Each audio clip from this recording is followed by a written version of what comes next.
हमारे साथ BRS working president KTR जी जुड़े हैं। सर, आज हरीश राव जी को कल रात में समन्स दिए गए हैं। आज वो फोन टैपिंग के केस में एसआईटी की जांच के लिए गए हैं। इसको कैसे देखते हैं? एक ही बात है, सीधी बात। 2 साल से उनकी नाकामी, गवर्नमेंट यहाँ जो है कांग्रेस की, उनकी नाकामी और उनकी लापरवाह जो बिहेवियर है और उनके जो फेलियर्स है, उनके जो करप्शन है, इसको हम लोग बार बार एक्सपोज करते आ रहे हैं। और हरीश राव जी ने कल सुबह एक प्रेस मीट किया जिसमें उन्होंने खुल के सबूत के सहित उन्होंने ये इस्टेब्लिश किया कि यहाँ के जो सिंगरेनी कॉलोनीज में जो टेंडर हुए हैं उसमें चीफ मिनिस्टर के खुद के ब्रदर इन लॉ की पार्टिसिपेशन है और ये टेंडर रिंग करने में और इस करप्शन में 5-6 हज़ार करोड़ वाले करप्शन में, उनका घोटाले में उनका भागीदारी था।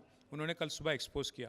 शाम तक हम लोग देख रहे थे, एक मिनिस्टर ने रिस्पॉन्ड नहीं किया, एक ऑफिसर ने रिस्पॉन्ड नहीं किया और शाम में पुलिस के ज़रिए एक मैसेज दे दिया कि आपको कल इंक्वायरी पे आना है। किस चीज़ का इंक्वायरी?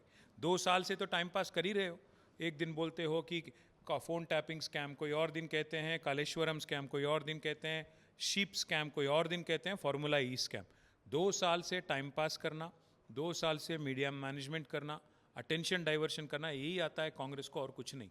आज हम चैलेंज कर रहे हैं बीजेपी को, क्योंकि सिंगरेनी कॉलोनीज जो है वो ऐसी एजेंसी है जिसमें 51% मैनेजमेंट स्टेट गवर्नमेंट का है, शेयर स्टेट गवर्नमेंट का है, 49% जो है सेंट्रल गवर्नमेंट का है, बीजेपी गवर्नमेंट का है। यहाँ से हमारे राज्य से एक मिनिस्टर हैं, कोल मिनिस्टर किशन रेड्डी जी, जो कैबिनेट मिनिस्टर है मोदी जी के गवर्नमेंट में। तो हम किशन रेड्डी जी से हम सवाल करना चाहते हैं, अगर आप इस घोटाले में आपका हिस्सा नहीं है, अगर आप इसमें भागीदारी आपका नहीं है, आपके पार्टी का और आपका, तो हम डिमांड कर रहे हैं, जबकि ओपनली डिप्टी चीफ मिनिस्टर यहाँ के कह रहे हैं कि नैनी कोल को हमने इसीलिए रद्द किया, नैनी कोल टेंडर को, क्योंकि वहाँ पे विजिट साइटेशन सर्टिफिकेट करके एक जो नया कानून कंडीशन लाया गया वो गलत था। तो फिर वही कंडीशन के साथ जो 5-6 और टेंडर हुए उसको भी रद्द करिए। पूरा इस बात पे एक इंडिपेंडेंट इन्वेस्टिगेशन, एक जज, सिटिंग सुप्रीम कोर्ट जज और अ सिटिंग हाई कोर्ट जज should investigate this matter, should get to the bottom of this. आपके ऊपर जो आरोप फोन टैपिंग का लग रहा है, उसको लेकर क्या कहेंगे? समन्स दिए गए हैं, कल केसीआर जी को भी समन्स दिए जाएंगे, ऐसा बताया जा रहा है। इसको कैसे? मैं बस इतना ही कहूँगा कि शायद ही इतिहास में, हिंदुस्तान की आज़ादी के बाद इससे बड़ा जोक तो कोई हो ही नहीं सकता।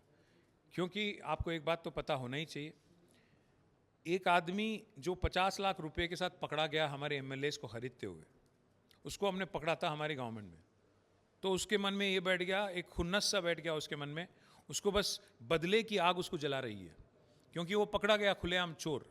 आज वो चोर चीफ मिनिस्टर बन गया। हमारी बदनसीबी है, तेलंगाना की आवाम की बदनसीबी है कि ऐसे चोर को राहुल गांधी ने सीएम बना दिया। तो उस चोर तो फिर चोर वाला ही हरकत करेगा।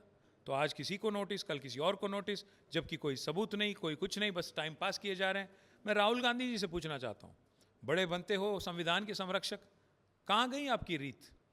यहाँ के आपके जो चीफ मिनिस्टर है खुलेआम पकड़े जाने वाले चोर हैं, और उन्होंने हमारे 10 एमएलएस को भी चोरी कर लिया।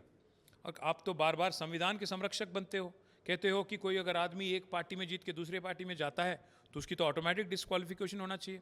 फिर 10 हमारे एमएलए आपके पार्टी में शामिल हुए। बच्चा बच्चा जानता है ये बात तेलंगाना में, सिर्फ राहुल गांधी नहीं जानता है। राहुल गांधी नादान बनता है। इसलिए मैं राहुल गांधी जी से पूछना चाहता हूँ, जब यहाँ की चीफ मिनिस्टर और यहाँ के केंद्र सरकार में जो कोल मिनिस्टर है, दोनों मिलकर घोटाला कर रहे हैं, राहुल जी क्या कर रहे हैं? खुलेआम आज सिंगरेनी में घोटाला होता है, क्या कर रहे हैं राहुल जी? बार बार ये टाइम पास वाला जो प्रोग्राम है, ये स्कैम वो स्कैम, अगर है सबूत, है हिम्मत तो प्रूफ करो।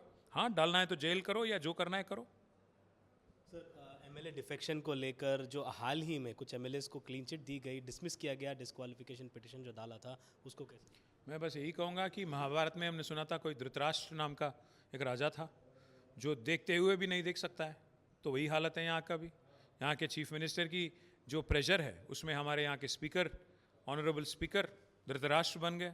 जो बच्चा बच्चा जानता है तेलंगाना में कि ये 10 एमएलए जाके कांग्रेस में शामिल हो गए, जाके राहुल जी से मिलते हैं, राहुल जी से स्कार्फ पहनाते हैं और बार बार स्टेटमेंट देते हैं कि उनका खुद का बयान है, हमारा नहीं है, कि हम कांग्रेस में शामिल हुए, उनका खुद का बयान है।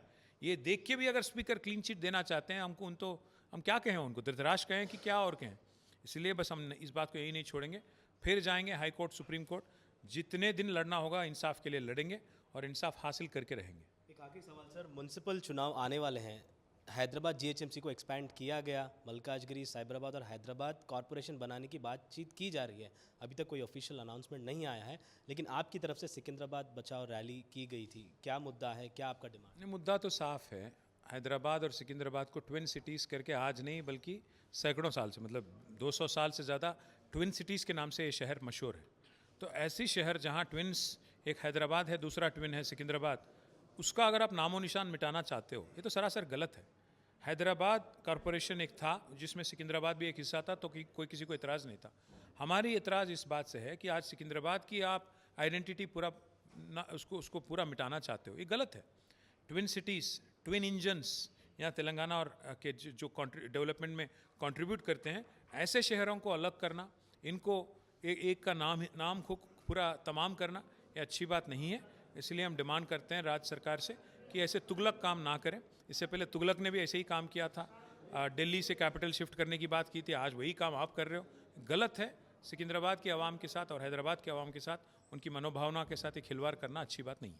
धन्यवाद सर, आपसे बातचीत करने के लिए। तो ये थे बीआरएस वर्किंग प्रेसिडेंट केटीआर जी। कैमरा पर्सन कृष्णा के साथ अब्दुल बशीर, हैदराबाद।